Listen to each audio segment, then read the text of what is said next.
Funeral comedy വിഭാഗത്തിൽപ്പെടുന്ന ഒരു സിനിമയാണ് ഇളങ്കോ റാം സംവിധാനം ചെയ്തിട്ടുള്ള ഏറ്റവും പുതിയ തമിഴ് ചിത്രമായിട്ടുള്ള പെരുസ്. ഇളങ്കോ തന്നെ സംവിധാനം ചെയ്തിട്ടുള്ള സിംഹള സിനിമയായിട്ടുള്ള ടെൻഡിഗോ എന്ന സിനിമയുടെ റീമേക്കാണ് ഈ ചിത്രം. പ്രിമൈസ് എന്താണെന്ന് കേൾക്കുമ്പോൾ തന്നെ നമ്മളെ നിർത്താതെ ചിരിപ്പിക്കാൻ പാകത്തിനുള്ള ഒരു സംഗതി പടത്തിലുണ്ട്. സിറ്റുവേഷൻ ഹ്യൂമറിനും വൺ ലൈനർ തമാശകൾക്കും ഒരുപാട് സ്കോപ്പുള്ള ഈ പടത്തിന്റെ നടുവിലെ കുറച്ച് ഭാഗത്ത് പടം ഒന്ന് ഡ്രോപ്പ് ആകുന്നുണ്ട്.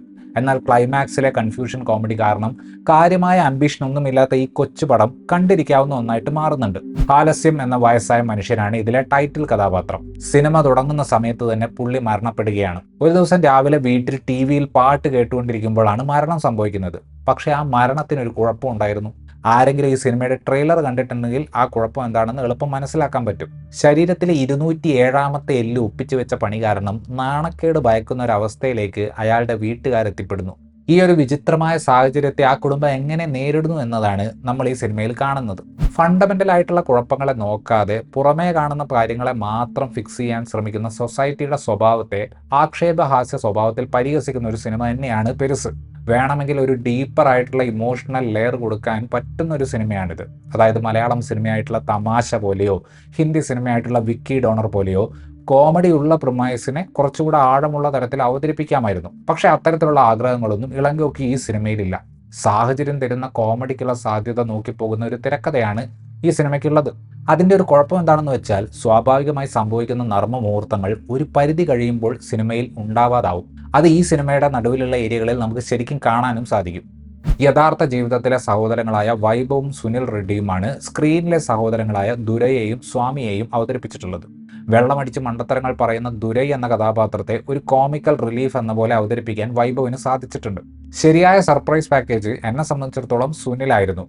ചെറിയ കഥാപാത്രങ്ങളിലൂടെ മാത്രം കണ്ടിട്ടുള്ള സുനിലിന് ഈ സിനിമയിൽ കിട്ടിയിട്ടുള്ള കഥാപാത്രം അത്യാവശ്യം പെർഫോം ചെയ്യാനുള്ള സ്കോപ്പും ആ നടന് കൊടുക്കുന്നുണ്ട്. കിട്ടിയ അവസരം സാമാന്യം നല്ല രീതിയിൽ തന്നെ സുനിൽ ഉപയോഗിച്ചിട്ടുമുണ്ട്. ഇൻഫ്ലുവൻസർ ആയിട്ടുള്ള നിഹാരികയാണ് വൈഭവിന്റെ പേരായിട്ട് ഈ സിനിമയിൽ വന്നിട്ടുള്ളത്. പുള്ളിക്കാരിയുടെ എക്സ്പ്രഷൻ സിനിമയുടെ സ്വഭാവത്തിന് മാച്ച് ആകുന്ന രീതിയിലുള്ളതായിരുന്നു. പക്ഷേ ഡയലോഗ് ഡെലിവറി, അതായത് തമിഴ് ഉച്ചാരണം സ്വല്പം കുഴപ്പം പിടിച്ചതായിരുന്നു. ബാലശരവണനും ദീപാ ശങ്കറും അവരവർ അവതരിപ്പിച്ച കോമഡി കഥാപാത്രങ്ങളെ ഗംഭീരമായിട്ട് തന്നെ ചെയ്തിട്ടുണ്ട്. റെഡിൻ കിങ്സ്ലിക്ക് ആകപ്പാടെ അറിയാവുന്ന ഒരേ ഒരു രീതിക്ക് പറ്റുന്ന രീതിയിലുള്ള ഒരു വെറുപ്പിക്കൽ കഥാപാത്രമാണ് പുള്ളിക്ക് സിനിമയിൽ കൊടുത്തിട്ടുള്ളത്.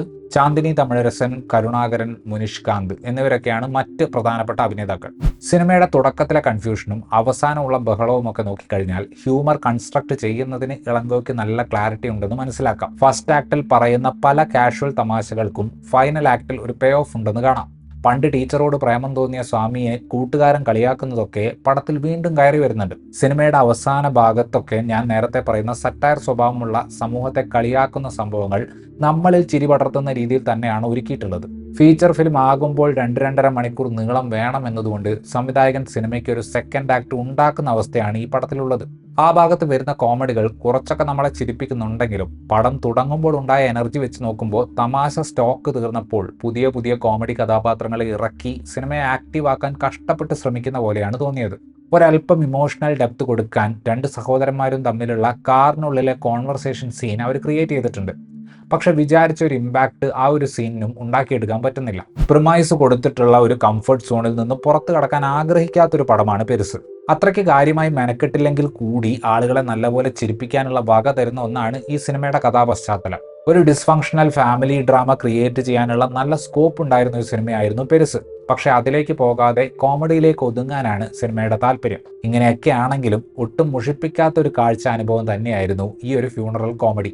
ഇത്രയുമായിരുന്നു ഈ സിനിമയെക്കുറിച്ചിട്ടുള്ള എൻ്റെ റിവ്യൂ. വീഡിയോ ഇഷ്ടപ്പെട്ടാൽ ലൈക്ക് ചെയ്യുമെന്നും കൂടുതൽ ഇത്തരത്തിലുള്ള വീഡിയോകൾക്ക് വേണ്ടി ഈ ചാനൽ സബ്സ്ക്രൈബ് ചെയ്യുമെന്നും പ്രതീക്ഷിക്കുന്നു. താങ്ക്